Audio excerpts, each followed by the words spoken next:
Hello and welcome to Sports 360, your one-stop destination for all big sporting events across the globe. Here you will get an exact analysis, information and interaction with top athletes. It has been one of the most open and unpredictable seasons in Premier League history. 9 different teams have been top at various points in the campaign. All of the big clubs have suffered unexpected defeats, and every side in the top 10 still has a chance of qualifying for the Champions League. In this edition of Sports 360, we will take a look how EPL season is shaping in its third phase as Man City have emerged from the pack to take a control and establish a vice-like grip on the top spot. Ronaldo and Messi have not lost their magic touch, yet their days are numbered at the top. Golden Boys, Kylian Mbappe and Erling Haaland have been catching up and look set to become football's next great rivalry after their dazzling Champions League displays. The newly elected All India Chess Federation President Sanjay Kapoor unveiled a blueprint to turn India into a chess superpower after Federation conducted its annual journal meeting. AICSF decides to bid for the next available edition of the Olympiad while also announcing a starting of a high-profile Indian chess league this year. In the second half of the show, Sports 360 brings you an exclusive interaction with reigning Women's World Rapid Champion Koneru Humpy. Koneru created a world record by earning the International Grandmaster title at the age of 15. Apart from this, we also have our regular segments, Goal of the Week, Player of the Week and the Sporting Moments of the Week. But first up, the cover story we are tracking this week. Uncertainty seems to have been banished at the Etihad Stadium, with Pep Guardiola's side winning 17 consecutive games in all competitions. They also broke Man United's Premier League record of 9 consecutive wins to open the calendar year, beating Everton 3-1. They seem to be in crisis, having made their worst start a season in more than 10 years. But 3 months on, they are 10 points clear at the top with 14 games remaining and are on course for a quadruple. How has the Premier League been turned on its head in such a short period of time? Here are the main reasons we are trying to find out. Guardiola made a change, bringing in John Stones in place of Aymeric Laporte to partner Ruben Dias at the centre half, and City haven't looked back since.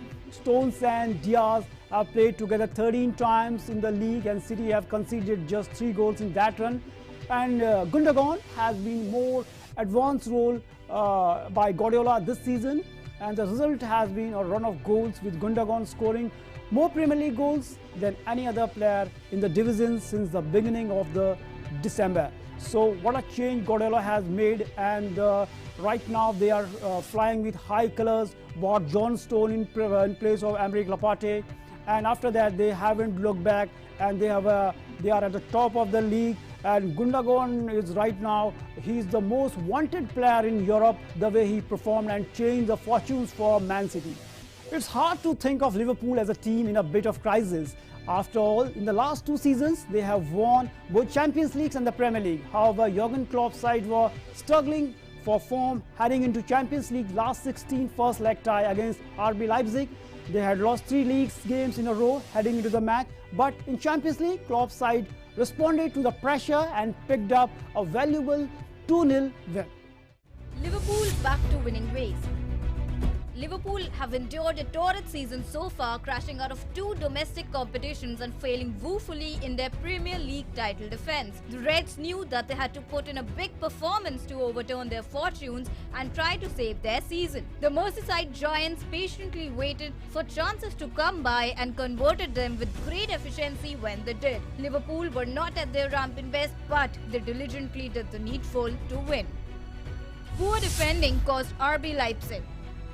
RB Leipzig did not have to deal with much attacking pressure from Liverpool as Jurgen Klopp's men took a more cautious approach towards the game. However, the German Giants were the architects of their own defeat. An uncharacteristic mistake from club captain Marcel Sabitzer gave the Reds the opening goal early in the second half. 5 minutes later, Nordi Mikili attempted an audacious clearance in his own half and completely fumbled it, allowing Sadio Mane to pounce and double the visitors' lead. There had also been a catalogue of misplaced passes from Leipzig in the first half, which Liverpool did not take advantage of. Leipzig suffer from wasteful finishing.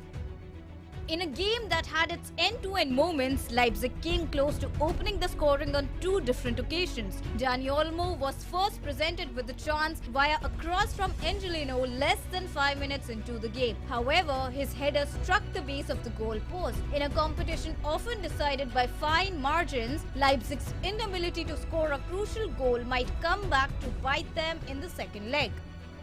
Liverpool keep European dreams alive. After a dire run of results in the Premier League, the UEFA Champions League is the only competition that Liverpool could realistically win this season. Knowing that they needed a good result to strengthen their course, the Reds lowered their usual high-tempo style and took a more reserved approach to the game. Salah missed a good chance to give his side the lead in the first half, but this did not discourage Liverpool as they kept their heads and stuck to the script. Leipzig failed to take their chances during the game, and Liverpool were on hand to punish them for it as they grabbed two crucial away goals. Jurgen Klopp and his men would be relieved to have secured such a crucial win in a season full of lows. Sports Desk, DD India.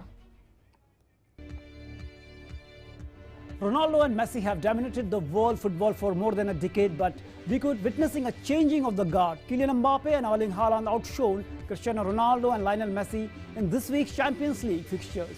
Mbappe scored a brilliant hat-trick against Barcelona, while Haaland, not wanting to be outdone by the PSG forward, scored two and recorded an assist in Borussia Dortmund's win over Sevilla.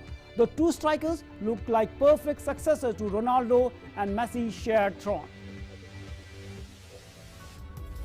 Erling Haaland and Kylian Mbappe outshone Cristiano Ronaldo and Lionel Messi this week in the Champions League. So is the changing of guard already here? Barcelona captain Messi, aged 33, and Juventus former Manchester United and Real Madrid forward Cristiano Ronaldo at 36 have dominated world football for over a decade. But both are playing in underachieving teams with a fading goal-scoring record in the Champions League. Paris Saint-Germain forward Mbappe, aged 22, netted a hat-trick in the Champions League 4-1 win over Barcelona after Messi gave the hosts a lead. Borussia Dortmund's Haaland, aged 20, netted twice in the 3-1 win over Sevilla, with Ronaldo failing to score at the same time as Juventus lost 1-2 to Porto. Is this the new rivalry world football needs? Ronaldo and Messi have won 11 of the past 12 Ballon d'Ors, the award for the best player of the world between them. Ronaldo is by some accounts the top scorer in the history of football with 763 goals for Sporting Lisbon, Manchester United, Real Madrid, Juventus and Portugal. He is the top scorer in Champions League history. Real Madrid's record scorer and is 7 goals off the record for men's international goals. Messi is La Liga's all-time top scorer and Barcelona's record scorer. The Argentinian has won 34 trophies with the club, including Super Cups. Mbappe has been earmarked as the potential best player in the world for some time. PSG made him the second most expensive player ever for £166 million, just after 46 team appearances for Monaco. At the age of 22, he is already PSG's third all-time top scorer with 111 and a World Cup winner with France. But Haaland's emergence has come as a surprise.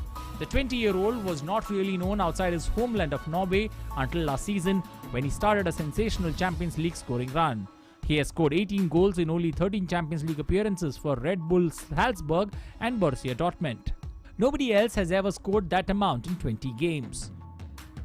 How do the four compare? All four players have been highly prolific since the start of last season. It is a Champions League, though, where Haaland and Mbappe's form is most striking. The two youngsters have scored 28 goals since the start of the 2019-20 Champions League season. Ronaldo and Messi have 15 combined. Mbappe with 19 goals and Haaland with 18 are the two Champions League top scorers before their 21st birthday, well ahead of third place Karim Benzema at 12. Messi managed 8 and Ronaldo had scored none at that age.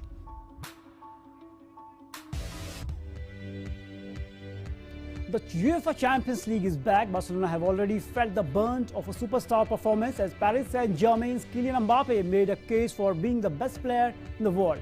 Borussia Dortmund's Erling Haaland continues his prolific run in the Champions League by scoring twice as his side came from behind to earn a 3-2 win. More in this Champions League roundup.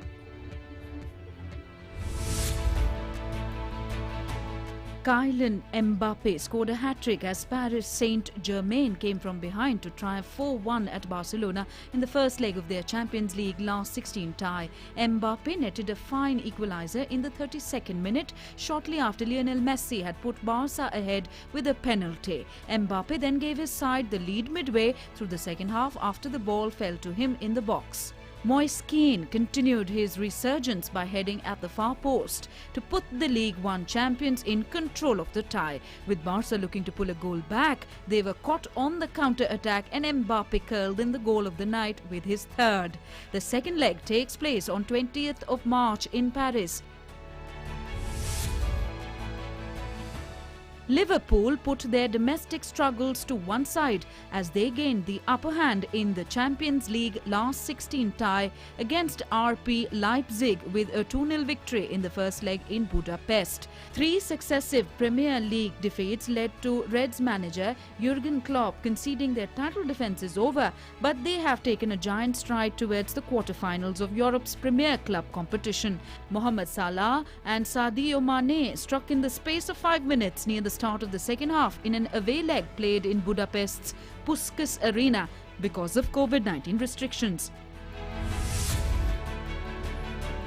Porto scored in the first minute of each half to edge ahead in their Champions League tie against Juventus. Iranian striker Mehdi Taremi put Porto ahead after just a minute at Estado do Dragão, and Mali striker Moussa Marega added a second straight after the break. But Federico Chiesa pulled a goal back with 8 minutes to go to keep Juventus afloat with the second leg in Turin on 9th of March.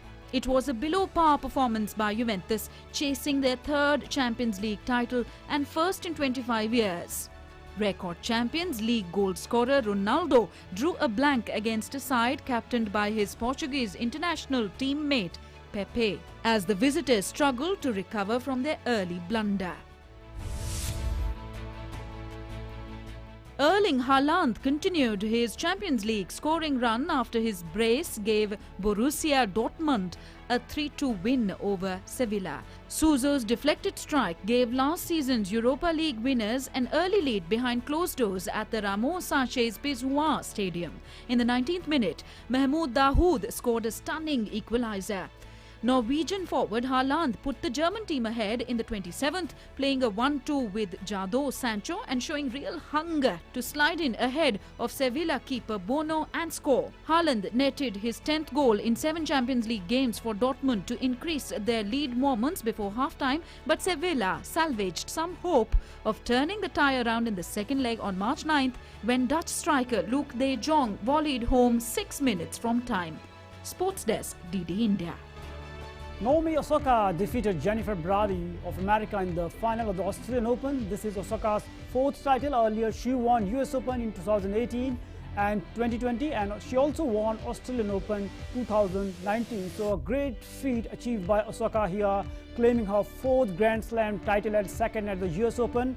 And a new order in the women's tennis is emerging after the Serena Williams dominated for a last decade, and the new generation of players are there in the women's tennis like Osaka, Iga Swiatek and Barty, who are displaying their grit and displaying their talent at the world level. Now it's time for the Goal of the Week segment. Riyad Mahrez scored a stunning goal in Man City's victory against Everton. Riyad Mahrez was hailed for his superb goal, and this is Sports 360 Goal of the Week.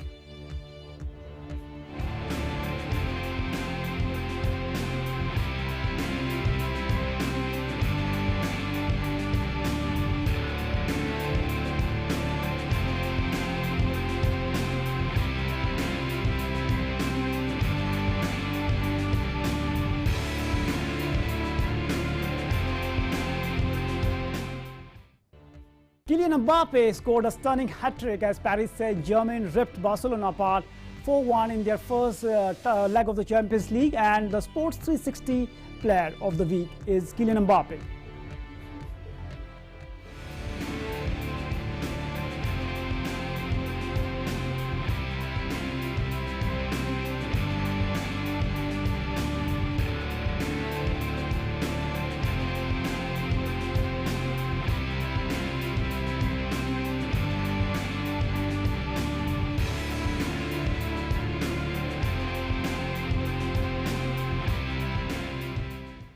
All India Chess Federation has decided to bid for the next available edition of the Olympiad, while also announcing the starting of a high-profile Indian Chess League this year.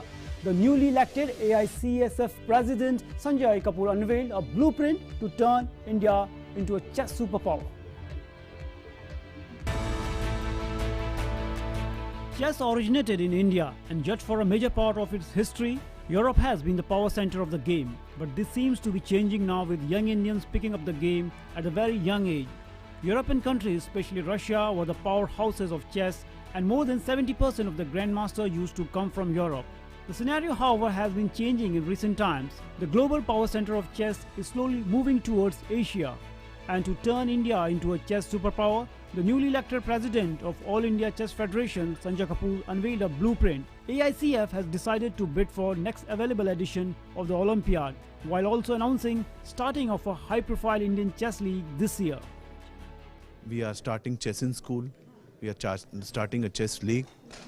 We plan on making a national chess academy.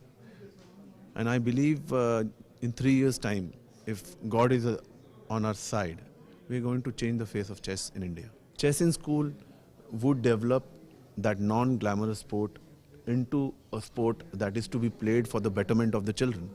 When people will have this vision, the children would have this vision that it is a bodhic sport for their mental development. AICF president said the AGM decided that the federation will host Women's Grand Prix, which is an important part of World Championship cycle, to give a huge boost to women players in the country. AICF also planning to promote chess in schools. Public schools, they have enough money. So we are targeting government schools. We want to have more players. We have designed program for chess in school. Training is one part, curriculum is another part. Then how the trainers are going to school, how we are going to approach CBSE through big groups like DAV and other groups where 60, 70 schools together. So we are already talking to them. Once we have the trainers in our kitty, we can use 700 trainers, means we can approach at least 2,000 schools. Other decisions taken at the AGM were to have a single registration system for players, which will need an annual renewal, starting a center of excellence and organizing a super tournament. Sports Desk, DD India.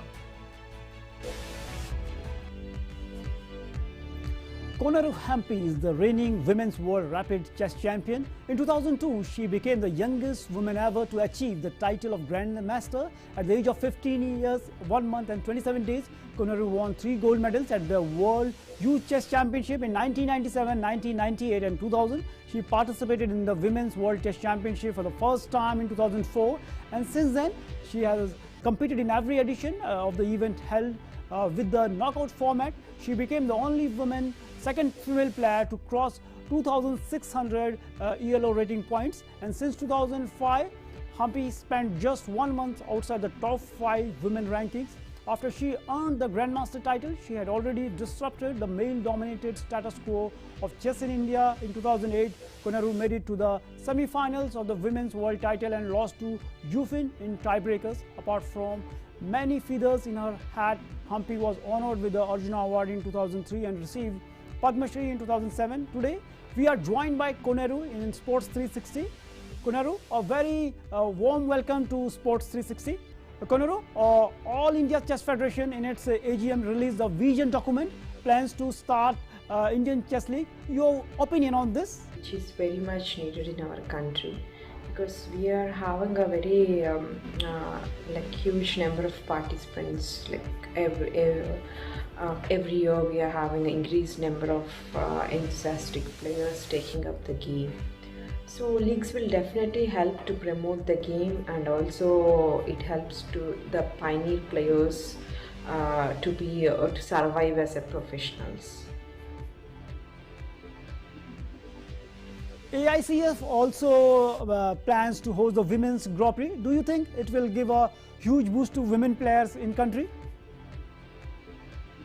Well, Women Grand Prix is one of the major tournaments.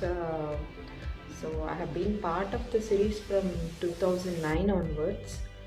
So earlier I achieved second position twice in the entire series, and even in the current series I have completed 2 events and I am yet to play the final one. So GP hosting in India is that would really attract a lot of women players' attention towards the game. So having a GP will be a great boost up for the women chess. But this is very closed kind of event, so probably not all the players will get an opportunity to compete in that. But even by watching it will definitely motivate them to aspire for higher goals. Koneru, you are reigning Women's World Rapid Champion. Do you think the shorter format of the game will dominate in future as people are playing online chess more in shorter format? Definitely, like we see during this pandemic, we are having all the tournaments over internet. So those are all of short time controls, bleach 3 minutes and rapid with 15 minutes or 25 minutes. So in future also I believe that it will attract more spectators, because classically something only a few can have that patience to follow the game, but shorter time controls is more fun to watch, so definitely it will have a brighter future. Koneru, how did you get into chess, and tell how your family supported you during this journey? I started playing chess at the age of 6 years. Initially, I saw my dad playing a game from an Informator magazine, and that's how I started picking up the game.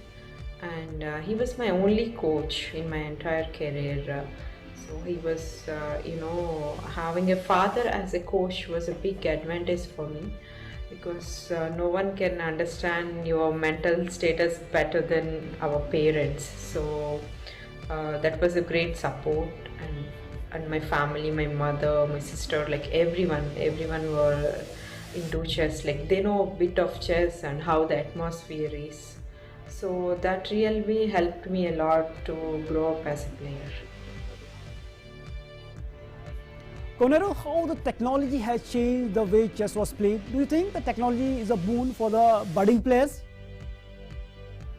Technology has a lot of impact on the game. Like 20 years ago, I don't even have a laptop while playing the game. I started at 6 and probably at 12 I think I had my laptop computer. Even though we are not so familiar with all the chess softwares or the data that was available in those days the study material was quite less. But now we have quite a large scale study material, like even the top grandmasters, they give all the opening notes in the online in the online sites, and there are also several engines available to work in different aspects. So the preparation part has improved a lot. So nowadays it's very obvious that even just a normal player would be well prepared in the opening with 15 to 20 moves. And also the defensive skills of the players has improved a lot with the support of the engines. So this definitely machines has definitely changed the thinking about the game. So it's kind of if you're not familiar with using them, then you are definitely having some sort of disadvantage. Koneru, you are a challenger for the Women's World Chess Championship in 2011. You came very close to winning the world title. How was that experience? My world title match in 2011 was completely a different experience, because I never played it match. So it's always either a classical tournament or a round robin one. So match is entirely different. It's more of a psychology apart from the results over the board, psychology plays a very key role in the match. So I learned a lot after my match in 2011 with Hoifan. But that's a great experience for me. Koneru, your future plans and targets? For the moment, I don't have any events right away. Like I'm supposed to play one of the final Grand Prix, but my participation is not yet finalized. It was expected to held in January in Gibraltar, but due to COVID, I decided not to play, and they had a replacement. So now I'm not sure whether I'll get a chance to play in it or not. So I'm just still waiting for the right moment to start over the board tournament. Thanks, Koneru, for joining us in Sports 360 and sharing your thoughts, and best wishes for the future.